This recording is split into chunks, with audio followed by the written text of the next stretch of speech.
전달이 된 상황이었기 때문에 우리 직원들이 또 마침 그 전날 75주년 기념 행사 그것도 화상이었습니다만 잘 알겠습니다. 예. 잘 알겠고요.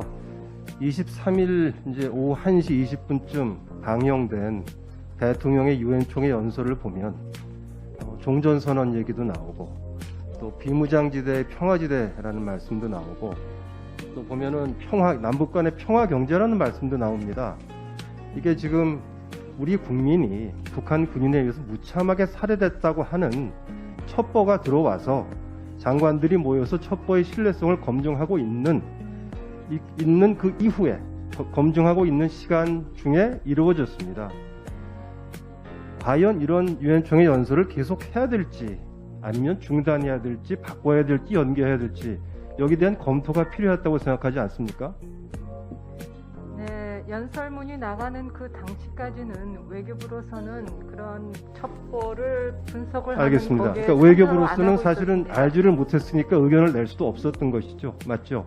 그 상황까지는 그랬습니다. 그 지금 위기관리 대응 시스템의 총체적 실패에 대해서 제가 지적하고 싶습니다. 대통령이 유엔 총회 연설은 1년에 한 번 있는 연설이죠, 강 장관? 뭐 총회 고위급 연설은 그렇습니다. 그러니까 무게가 많이 나가는 연설이라고 볼 수 있죠, 장관님. 그렇습니다. 자, 그러한 연설에서 북한에 대한 메시지도 나가는 것이죠. 대북 메시지가 들어있죠, 장관님? 예, 그렇습니다. 자, 대북 메시지가 나가는 그 중요한 연설에 이런 남북관계에 엄청난 사건이 생겨서 이걸 그대로 보내야 될지 말아야 될지 하는 이제 검토가 필요한 것인데 주무장관이 외교부 장관은 그 엄청난 일이 벌어진 것을 모르고 있었습니다. 맞죠? 예, 상세상 모르고 있었습니다. 간단히라도 알고 계셨습니까? 네, 모르고 있었습니다. 모르고 계셨죠. 자, 이것이 문재인 정부의 외교안보 시스템의 총체적 실패를 보여주는 것입니다. 과거 정부에서는 제 기억에는 이런 일이 이렇게 많지 않았고 전 제 기억에 한 번도 없었습니다. 자, 또 계속하겠습니다. 아까 우리 강 장관께서는 유엔 총회 연설을 순서를 바꾸거나 뒤로 미루는 게 참 어렵다라고 말씀하셨죠. 그렇습니다. 유엔 총회 기조연설 기간 중에 정상들이 연설을 하는 것이죠. 맞습니다. 이번 이번 유엔 총회 기조연설 기간이 며칠부터 며칠까지입니까? 예, 22일부터 29일 22일부터 29일까지 일주일이죠. 그렇습니다. 주말까지 포함해서입니다. 그러죠? 예, 일요일 날도 연설을 합니다. 대통령 연설을 언제 하셨죠? 20일 아침 시간에 했습니다. 자, 다시 말씀드리겠습니다. 예. 우리 대통령이 유엔 총회 기조연설을 23일 새벽, 즉 22일 날 하신 것인데 뉴욕 시간으로 기조연설 첫날입니다. 근데 기조연설 기간은 29일까지 있기 때문에 사실은 뒤로 갈 수가 있는 것이죠. 불가능하다고 말씀은 안 하시겠죠? 뭐 불가능하지는 않지만은 그 기조연설 첫날 오전에 발언 그 타이밍을 얻기 위해서 사실 굉장히 많은 나라들이 노력을 합니다. 저도 알고 그리고 있습니다. 모두 다 그리고 정상들이 기조연설 있기 기간 중에 때문에 죄송합니다. 기조연설 기간 중에 뒷부분으로 가면 정상이 아니고 외교장관들이 하게 됩니다. 그렇습니다. 자, 보십시다. 근데 그 순서가 중요합니까? 내용이 중요합니까? 예, 그 내용이 그냥 내용이 아니고 남북관계의 대북 메시지를 근본적으로 바꿔야 될지도 모르는 상황이 생긴 것이죠. 그런데 그게 순서 지키는 게 그렇게 중요합니까? 뭐 정상들이 모여서 하는 것에 그 순서를 코디네이트하는 것도 상당히 외교적으로는 어려운 부분이고요. 그래서 앞뒤로도 다 정상들이 하시는 연설이기 때문에 그것을 그렇게 막판에 바꾼다고 하는 것이 참 어렵다는 것은 의원님께서도 잘 아실 걸로 생각합니다. 제가 보기에는 이 정도로 중요한 내용 차이가 날 수 있는 상황이 생겼다면 올해 유엔 총회 기조연설 한번 대통령 안 하셔도 됩니다. 다른 방법으로 메시지를 내시면 되지 않습니까? 연설을 해야 되겠다고 하는 어떤 의전적인 필요성에 휘말려서 대통령이 엉뚱한 얘기가 될 수 있는 연설을 하시도록 만드는 것은 결코 옳지 않습니다. 제가 보기에는 외교안보 시스템이 총체적으로 실패했다. 시스템이 작동하지 않는다라고 하는 이유가 바로 여기 있는 것이고요. 제가 많은 예를 들 수 있지만 가장 큰 이유는 바로 이겁니다. 아니, 외교부 장관이 이 일에 대해서 어떻게 언론 보도를 보고 알게 됩니까? 잘못돼도 한참 잘못됐다고 생각합니다. 그런 점에서 보면은 외교부 장관은 제 생각에는 안보실장한테 좀 항의를 하셔서 앞으로 이런 경우가 생기면 꼭 외교부가 처음부터 참여할 수 있도록 해달라고 하시는 것이 외교부 장관으로서의 소임을 다하는 것이라고 저는 생각하는데 어떻게 생각하십니까? 네, 말씀하신 지적 저희도 많이 공감하는 부분이 있습니다. 앞으로 좀 더 그런 어떤 조율이라든가 소통이 원활하게 이루어질 수 있도록 외교부도 노력을 하겠고 또 안보실에도 그렇게 요청하겠습니다. 위원장님 1분만 저도 좀. 네. 저 장관님 이번 사태가 이제 인지하신 다음에 장관님 스스로는 어떠한 외교 활동을 하셨습니까? 예, 저는 지난주 베트남 다녀온 이후 자가 격리하고 계셔서 활동이 좀 어려우셨죠? 예, 연가를 내고 재택근무를 하고 있었습니다. 장관님 그 코로나 방역과 관련해서 K 방역을 홍보하기 위해서 몇 나라 외교장관하고 통화를 하셨습니까? 예, K 방역을 꼭 홍보해서라기보다도요, 요청 오는 전화를 다 받아주는 것이고. 또 몇 나라쯤 최근에는 되셨습니까? 예, 한번 집계를 내보겠습니다만. 한 30나라 되셨습니까? 좀 넘은 것 같습니다. 한 그렇죠. 50에 가깝지 않은 것 저도 굉장히 그거 잘 홍보를 하고 계시고 우리나라의 K 방역을 알리는 노력하신다는 말씀을 언론에서 봤습니다. 제 기억에도 30나라가 훨씬 넘었던 것 같아요. 자, 근데 이러한 중요한 외교안보 사태가 생겼는데 과거에는 과거라고 할 것도 없네요. 장관님께서는 폼페이오 국무장관하고 통화를 해야 되겠다는 생각은 안 하셨습니까? 네, 일단은 주한 대사관을 통해서 알렸고 오늘 차관이 주한 대사랑 지금 통화를 했습니다. 제가 좀 예. 당부 말씀드리겠습니다.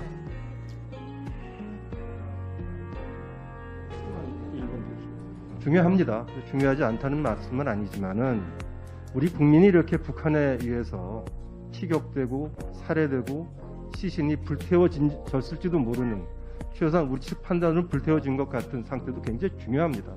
이러한 중대한 상황에 대해서 제 생각에는 외교장관이 미국, 중국, 러시아, 일본과 같은 나라들 또 이 문제를 안보리에 가져가야 될지 모르니까 안보리 이사국 15나라의 외교장관들과 긴급히 전화 외교를 해서 초청받으면 가고 그러지 않습니까? 정책 세미나나 이런 행사장에 산업은행장이나 금감원장 불러서 모시기도 힘들어요. 그 산업은행장하고 금감원장이 그 행사장에 간 거에 대해서 어떻게 생각하세요? 적절하다고 보십니까? 글쎄, 저도 이제 초청을 받아서 아마 소규모로 하고 그러니까. 아니, 초청을 받고 안 받고의 문제가 아니라 초청을 받아서 그 자리에 가서 그 행사에 참여하는 것이 적절하다고 보시냐고요. 글쎄요, 그게. 근데 지금 코로나, 이게 뭐 정치적인 문제를 떠납시다. 정치적인 문제를 떠나서 코로나 문제도 있고요. 지금 아주 중요한 기관 장들 아니세요? 될 수 있으면 모임에 참석하지 말라는 거 아닙니까? 그런데 그 모임의 성격이 그것이 금융시장하고 무슨 직접적인 연관이 있습니까? 저는 그 금융위원장님께서 이 영이 안 선다고 볼 수밖에 없어요. 이 대목에 대해서.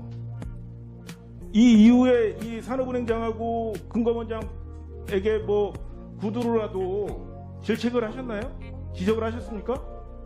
그 의원님, 지금 저희가 방역 수칙에 의하면은 52명 이내에서 하는 거는 다른 행사도 있고 그래서 그 수칙 내에서 하고 하는 것에 대해서는 저도 초청받아서 뭐 행사도 가고 그러기 때문에 글쎄요, 그게 꼭 정치적인 행사라 조금 변론이지만 아니, 지금 49인 이하로 하라는 것은 최대치를 얘기하는 것이고 될 수 있으면 그런 행사를 가려서 가라는 의미 아니에요. 근데 이 주요한 그 금융기관의 장들이 이 행사를 꼭 갔어야만 하는 불가피한 사정이 있었다고 보시냐고.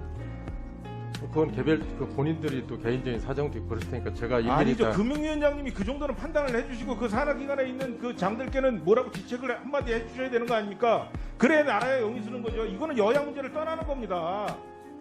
기준을 세우는 거 아닙니까? 그렇지 않습니까?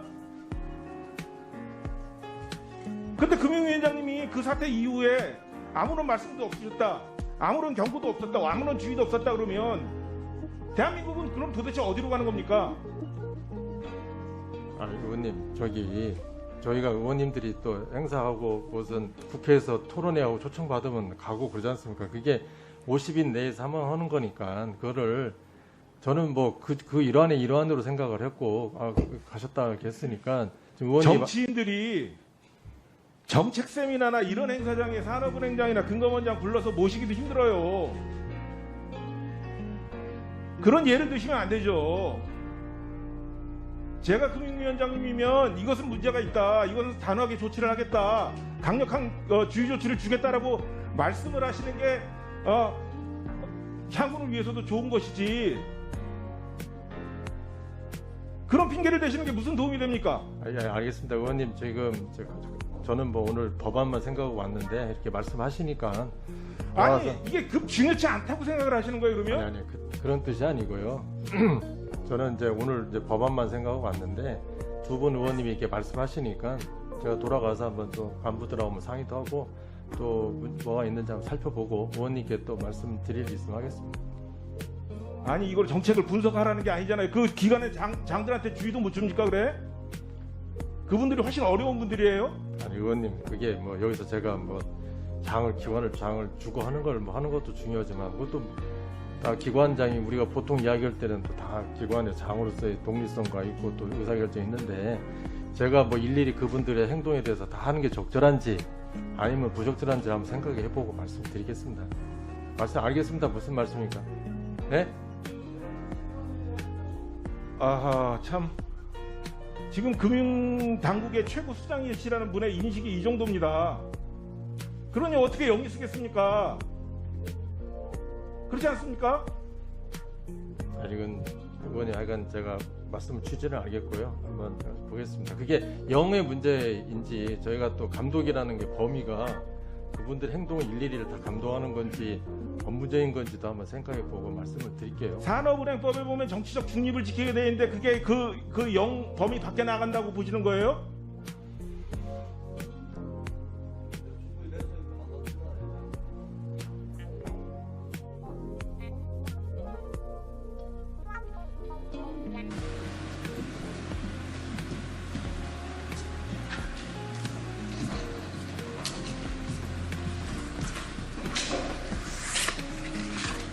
네, 안녕하십니까 국민 여러분, 반갑습니다. 저는 야당의 5선 의원 국민의힘 조경태 의원입니다. 어제 많은 국민들께서도 경험하셨겠지만 너무 분하고 원통하고 비통해서 잠을 이룰 수가 없었습니다. 그 북한의 만행에 대해서 저는 대한민국의 국회의원으로서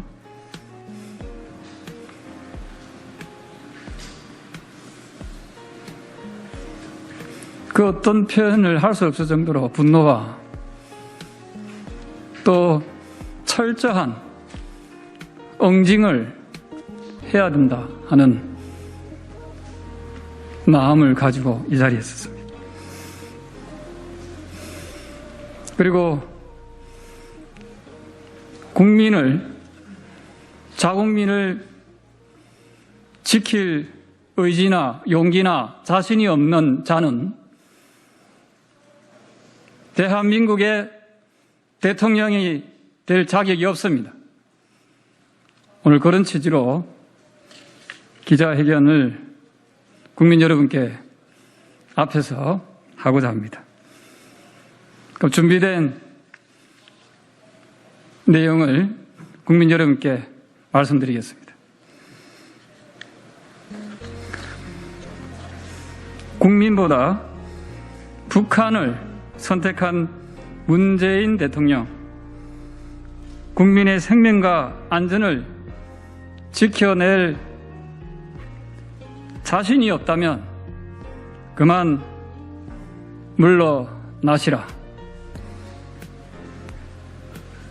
존경하는 국민 여러분, 그리고 사랑하는 국민 여러분, 소연평도 해역에서 실종된 해양수산부 소속 공무원을 적국인 북한군이 무참히 사살하고 시신까지 불태우는 만행이 일어났습니다. 먼저 삼가 고인의 명복을 빌며 유가족분들에게 마음 깊이 위로의 말씀을 드립니다. 그리고 국민의 한 사람으로서 너무나 안타깝고 분하고 비통하고 부끄럽습니다.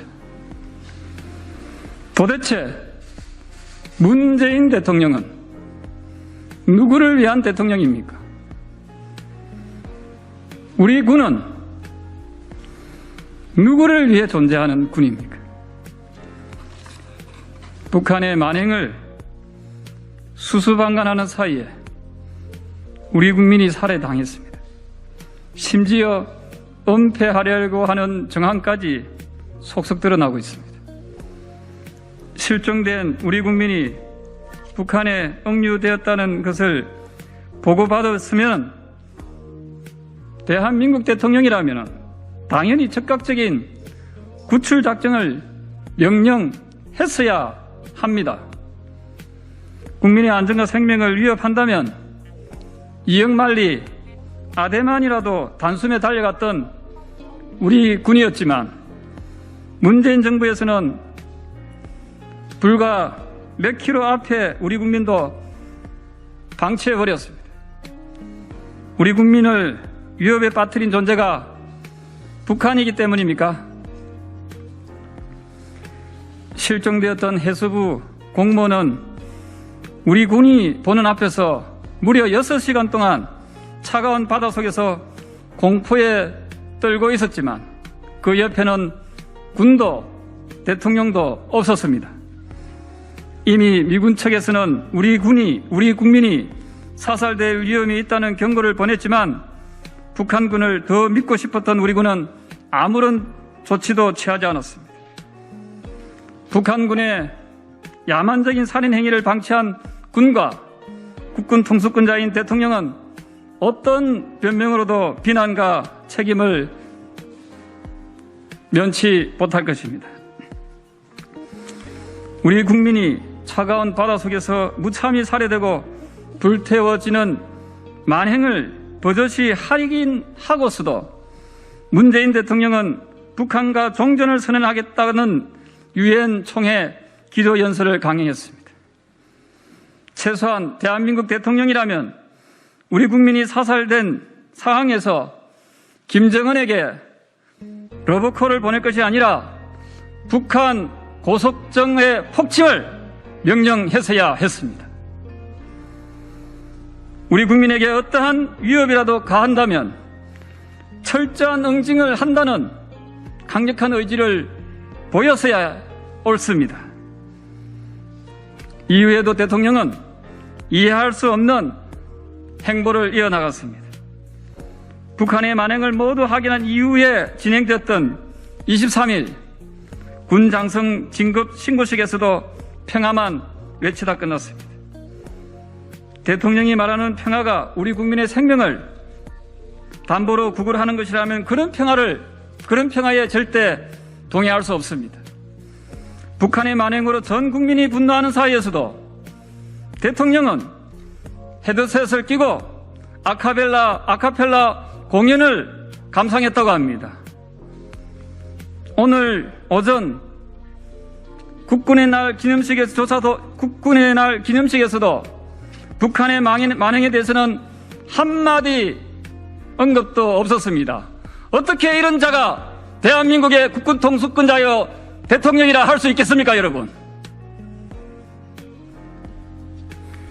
정부는 한술 더 떠서 자진월복이라느니 북한의 코로나 대응일에 이었다며 고인을 욕보이고 북한의 만행을 두둔하고 있습니다. 심지어 군사 합의 위반은 아니다라며 북한의 정당성마저 부여하고 있습니다. 도대체 우리 국민들은 누구를 믿고 살아야 합니까? 이번 사태로 대한민국 안보체계에 심각한 부실이 드러났습니다. 이번 사태가 시스템의 문제인지 사람의 문제인지 국회는 적극적으로 국정조사를 통해서 철저히 조사해서 바로 잡아야 합니다. 대통령과 군의 대응을 1분 1초 단위로 확인해서라도 국민들이 안심할 수 있는 대응 체계를 구축해야 합니다. 마지막으로 문재인 대통령에게 김종인 위원장님, 주호영 원내대표님, 이종배 정책위원장님께서 오늘 이런 자리를 마련해 주셔서 진심으로 감사를 드립니다. 아마 우리 단체장 하는 과정에서 아마 처음인 것 같습니다. 특히 우리 김종인 위원장께서 매우 어려운 상황에서 당을 이끌어 주시는 데 대해서 특별한 감사를 드립니다. 비로소 우리 당이 빠져있던 어둡고 긴 터널을 빠져나오는 느낌입니다. 아직 갈 길이 멉니다만 저를 포함한 모든 당원들이 잃었던 꿈과 희망을 다시 말하기 시작했습니다. 앞으로 더 당의 변화에 박차를 가해서 국민의 신뢰를 튼튼하게 회복하는 날이 하루빨리 오기를 바랍니다. 또 압도적 힘으로 소수야당을 일방적으로 몰아붙이는 거대 여당에 맞서는 주호영 원내대표께도 특별한 감사를 드립니다. 합리적이고 유연한 리더십으로 우리 당이 국민의 지지를 회복하고 개혁 정치에 다가서는 데 큰 역할을 하고 계시다고 봅니다. 또 제주도지사로서 특히 코로나 초기의 큰 어려움을 이겨낸 두 분 단체장님께 특별한 연대와 응원의 마음을 드립니다. 두 분의 헌신과 리더십이 없었다면 코로나 국면은 국가적으로 훨씬 더 큰 파국을 맞았을 거라고 생각합니다. 국민은 국가와 대통령 그리고 군이 도대체 왜 존재하는지 처절한 마음으로 묻고 있습니다. 국민의 생명을 지킬 의지가 과연 있는지 묻고 있습니다. 국민의 처참한 죽음을 바라만 보고 북한의 입장을 미리 변명을 해줄 거에만 관심이 있다고 한다면 도대체 이 대통령과 군은 어느 나라의 대통령과 군입니까? 이번에는 단호하게 대응해야 합니다. 북한의 공개적인 사과는 물론 책임자 처벌 그리고 다시는 감히 대한민국 국민의 생명과 안전을 위협하는 도발을 하지 않겠다라는 약속을 받아내야만 합니다. 문재인 대통령과 군은 이번 사태에 대해서 국민에게 사과해야 합니다. 또 한 번 이런 도발이 있다면 강력하게 응징할 것도 역시 천명해야 합니다. 무엇보다도 이미 고인이 된 피해자와 유족들의 명예를 훼손하면서 북한을 변명하기에 급급한 언행들이 이루어지고 있는 것에 대해서 매우 유감스럽게 생각합니다. 고인과 국민의힘 원내대변인 최영두입니다. 도대체 청와대가 무엇하는 곳입니까? 북한 통일전선부의 이른바 통지문이라는 것을 대신 읽어주는 곳입니까? 북한 통전부의 통지문 그대로 읽어보아도 도대체 앞뒤가 맞지 않습니다. 물살이 거센 파도가 출렁이는 80m 거리에서 서로 음성으로 신분 확인이 가능합니까? 통지문을 보면 40m 거리에서 대한민국 국민이 도주하는 움직임을 보여 사살했다는데 그런 근거가 국제법 어디에 있습니까? 9.19 남북 합의에는 그런 민간인을 사살해도 좋다는 규정이 있습니까? 왜 청와대는 대한민국 국민이 참혹하게 사살당한 사건을 얼버무린다는 의심을 자초합니까? 북한에게 명확한 경위와 책임을 따져 물어야 할 청와대 아닙니까? 북한이 합당한 자료와 정황 설명 없이 통지문이라는 것을 보냈는데 청와대가 지금 알아서 설명해주고 있는 꼴 아닙니까? 오늘 국군의 날 축사에서 대한민국 국민의 피살에 대해서 한마디 발언도 하지 않았던 대통령, 그리고 북한 통지문을 아무 반박도 없이 읽어주는 청와대. 이러니 어떻게 국민이 대한민국 대통령과 청와대를 믿을 수가 있습니까? 민주당은 오는 28일 북한 규탄 여야 공동 결의문 채택과 함께 긴급 현안 질의를 열어서 여야 함께 청와대와 정부를 상대로 대한민국 국민이 참혹하게 살해되는 장시간 동안 무엇을 했는지 철저히 따져 물어야 합니다. 청와대와 정부 당국은 북한의 터무니없는 통지문에 반박하고 책임자 규명과 철저한 진상조사를 촉구해야 합니다. 만일 자신이 없다면 이를 유엔 사령부와 유엔 안보리에서 조사하도록 요청해야 할 것입니다. 네, 감사합니다.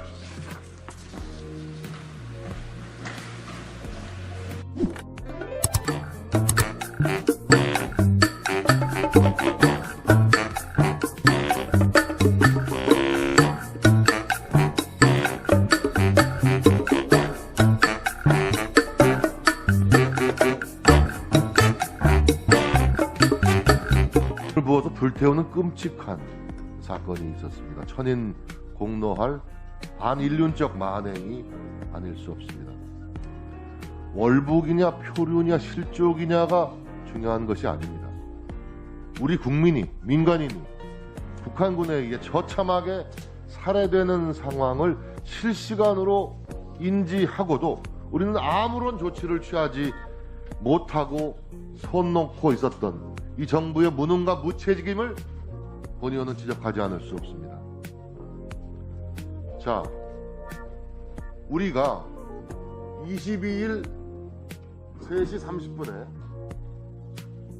우리 이 씨가 실종한 사실을 처음으로 인지를 하고 이 씨가 살해되어 있는 사실, 처참하게 살해되는 사실을 인지할까지 6시간이 걸렸습니다. 이 8시간은 저는 골든타임이라고 생각합니다.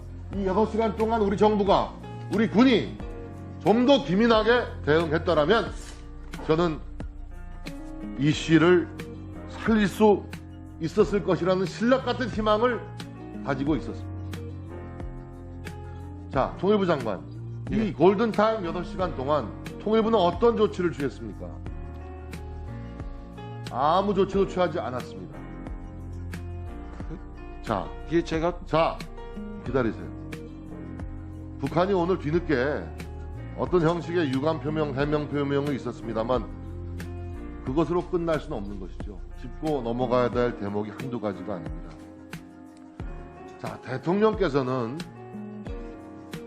22일 오후 6시 30분경에 서면으로 우리 국민의 실종 사실을 보고를 받으셨습니다. 그리고 이 우리 국민이 북한에 의해서 사살됐다라는 보고는 다음날 아침 8시 30분경에나 받으셨어요. 이 시차가 무려 얼마입니까? 그리고 관계장관 회의에 통일부 장관 참석하셨죠? 청와대에서 열린 관계장관 회의가 1시경에 소집이 됐습니다. 자, 그러면 이 관계장관 회의는 누가 소집했습니까? 안보실장이 소집했습니까? 제가 다시 묻습니다. 자, 1시경에 대통령께서는 안보장관 회의가 청와대에 소집되어 있는 사실을 대통령은 모르고 있었습니까?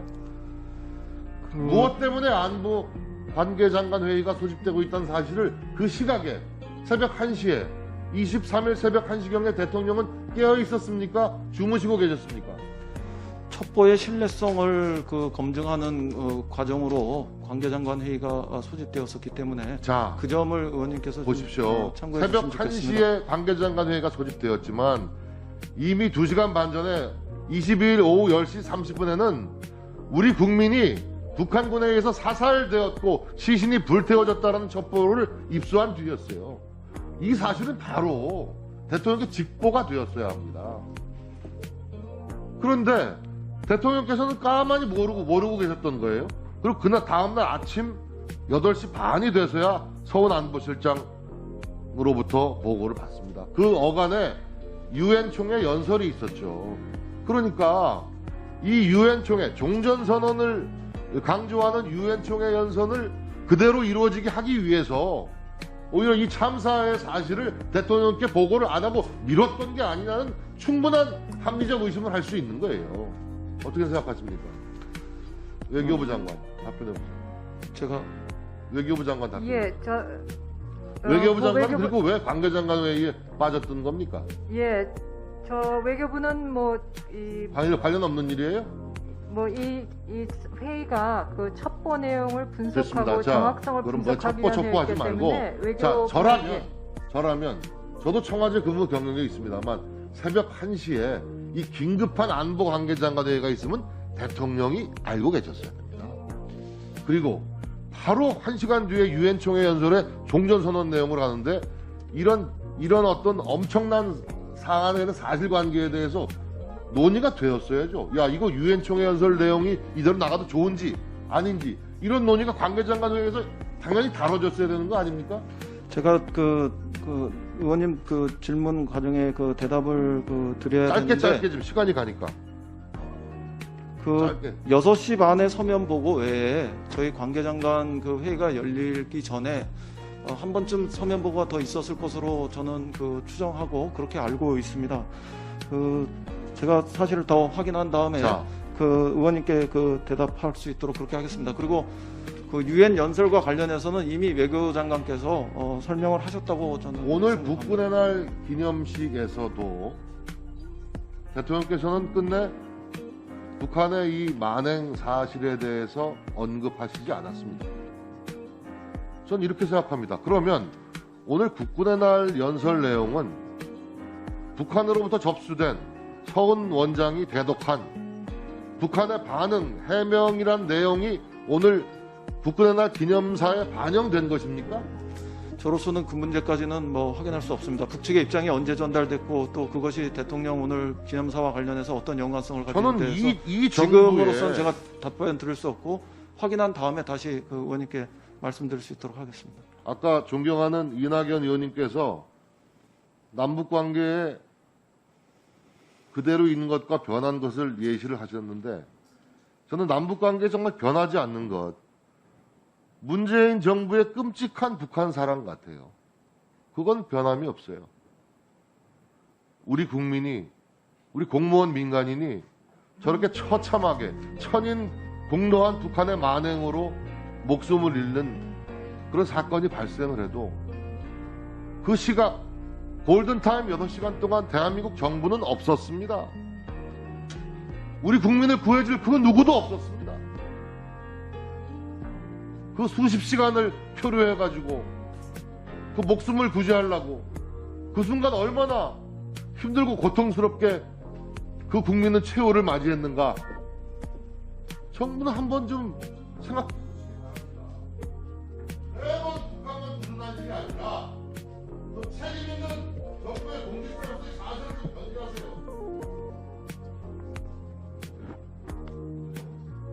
네. 안녕하십니까. 국민의힘 원내대변인 배현진입니다. 먼저 오늘 72주년 국군의 날을 맞아 우리 군의 희생과 헌신에 깊은 감사와 존경의 뜻을 표합니다.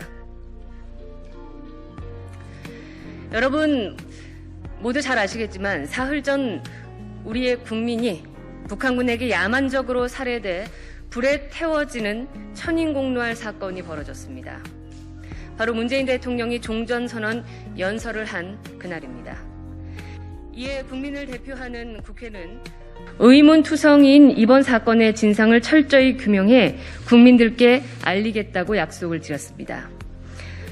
대통령과 군이 과연 우리 국민을 지키는데 최선을 다했는지, 이미 엇갈리고 있는 여러 부처 간의 해명이 그 진실은 무엇인지 우리는 반드시 확인을 해야 합니다. 국민의힘은 이번 사건을 대한민국 국가 안위에 관한 매우 중대한 위기로 인식합니다. 그래서 여야가 현재 협의 중인 본회의에서 국회법 122조의 3에 근거해서 국무총리와 관계부처 장관들에 대한 긴급 현안 질문을 요구합니다. 역시 여야가 협의 중인 대북규탄 결의안에는 긴급 현안 질문을 통한 사건의 내막이 소상히 담겨야만 합니다. 민주당 지도부 또한 우리 국민이 북한에 잔혹하게 살해된 이번 사건에 강한 유감을 거듭 회표한 만큼 대북 부탄 결의안이 요식행위에 그치지 않도록. 없어서 내가 죄송합니다. 네.